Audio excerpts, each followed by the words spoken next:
മുഖ്യമന്ത്രിക്കും പാർട്ടി നേതൃത്വത്തിനെതിരെയും ജില്ലാ കമ്മിറ്റികളിൽ നിന്നുയരുന്ന കനത്ത വിമർശനങ്ങളിൽ അന്താളിച്ചു നിൽക്കുകയാണ് CPM സംസ്ഥാന നേതൃത്വം. മുഖ്യമന്ത്രിയുടെ ശൈലിയിൽ തുടങ്ങി മുഖ്യമന്ത്രിയുടെ കുടുംബം ഉൾപ്പെട്ട വിവാദങ്ങളിൽ വരെ വിമർശനം ഉയരുന്നതും കാര്യമായ പ്രതിരോധം നേതാക്കളിൽ നിന്ന് ഉണ്ടാകുന്നില്ലെന്നതും ശ്രദ്ധേയമാണ്. VS പിണറായി തർക്കം കൊടുമ്പിരി കൊണ്ട സമയത്ത് പോലും ഉണ്ടായിട്ടില്ല ഇതുപോലൊരു വിമർശനകാലം CPM-നകത്ത്. തുടർഭരണം കൂടി കിട്ടിയ ശേഷം പാർട്ടിക്കും സർക്കാരിനും മുഖ്യമന്ത്രി അടിവരയിടുന്നതായിരുന്നു പതിവ്. സംസ്ഥാന നേതൃയോഗങ്ങളിൽ പോലും കാര്യമായ ചർച്ചകൾ നടക്കാറില്ല. സംസ്ഥാന കാര്യങ്ങളിൽ കേന്ദ്ര നേതൃത്വം ഇടപെടാറുമില്ല. തെരഞ്ഞെടുപ്പിലേറ്റ കനത്ത തോൽവിക്ക് ശേഷം കാര്യങ്ങളെല്ലാം മാറുകയാണ്. മൈക്കിനോട് പോലും അസഹിഷ്ണുത കാണിക്കുന്ന മുഖ്യമന്ത്രിയുടെ ശൈലിയും മകൾ ഉൾപ്പെട്ട വിവാദം കൈകാര്യം ചെയ്ത രീതിയുമെല്ലാം കടുത്ത വിമർശനത്തിന് വിധേയമാകുന്നു.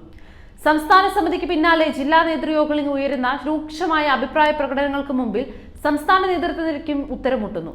തട്ടകമായ കണ്ണൂരിൽ നിന്നടക്കം വിമർശനങ്ങൾ ഉയർന്നത് പാർട്ടി നേതൃത്വത്തെ ഞെട്ടിച്ചു. പാർട്ടിയുടെ അടിസ്ഥാന വോട്ട് പോലും ചോർന്നതിൽ പ്രധാന കാരണം ഭരണവിരുദ്ധ വികാരമായാണ് പൊതുവിലയിരുത്തലായി ജില്ലാ നേതൃയോഗങ്ങളിൽ ഉയരുന്നത്. 28-ന് ആരംഭിക്കുന്ന ജില്ലാ കമ്മിറ്റി യോഗത്തിൽ നിശ്ചിത വിമർശനം സംസ്ഥാന നേതൃത്വത്തിനും മുഖ്യമന്ത്രി അടക്കമുള്ളവർക്കെതിരെയും ഉയരാൻ സാധ്യതയുണ്ട്. BJP നേതാവുമായുള്ള കൂടിക്കാഴ്ചയുടെ പേരിൽ EP-ക്കെതിരെ പാർട്ടിയുടെ അച്ചടക്ക നടപടിക്കും സാധ്യതയുണ്ട്.